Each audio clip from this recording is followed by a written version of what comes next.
ஒரு அரசியல் புரிதலற்ற ஒரு கூட்டமாக தான் அவங்க இருந்துட்டு இருக்காங்க.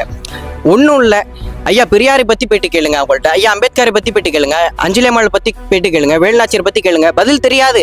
இதே நீங்கள் அடுத்து வர ஜனநாயகன் படத்துடைய ஆடியோ லான்ச் எங்கே நடக்குன்னு கேட்டால் கரெக்டாக சொல்லுவாங்க. தமிழ் தேசியம் வந்து தூய குடிநீர், திராவிடம் வந்து சாக்கடை. எப்படி தூய குடிநீரும் சாக்கடை ஒன்றாகும்? இது ரெண்டுத்தையும் போட்டு என்ன ஃப்ரூட் மிக்சர் போட்டு அடிச்சு குடிக்க முடியும்? ஒரு கொள்கை இல்லாமல் ஒரு கட்சி இருக்குன்னா அது கட்சியா இல்லை காங்கிரட் கலவையா என்னன்னே தெரியல. காங்கிரஸ் உங்களுக்கு துரோகியா நண்பனா என்று கேட்குற கேள்விக்கு பதில் இல்லை. சொல்றாங்க கொள்கை எதிரி வந்து பாஜக, அரசியல் எதிரி வந்து திமுக. கொள்கையும் அரசியலும் முதல்ல வேறாங்கிறதே இந்த கட்சி ஆரம்பிச்ச பிறகுதான் இங்க தெரியுது. முதல்ல கொள்கையும் அரசியல் வேறா, ரெண்டுமே ஒண்ணுதான். ஒரு கேப்கட்ல போயிட்டு VPN கனெக்ட் பண்ணி வீடியோ எடிட் பண்ணி போட்டுட்டா அது கொள்கைன்னு நினைக்கிறாங்க. ட்விட்டர்ல அண்ணன் லொயாலா மணி அவர்கள் பேசுவதையும், அண்ணன் ஆதவர்ஜனா பேசுவதையும், அண்ணன் புஸ்லியானந்த் அவர்கள் பேசுவதையும் ஃபயர் விட்டா அது ஒரு கொள்கைன்னு நினைக்கிறாங்க.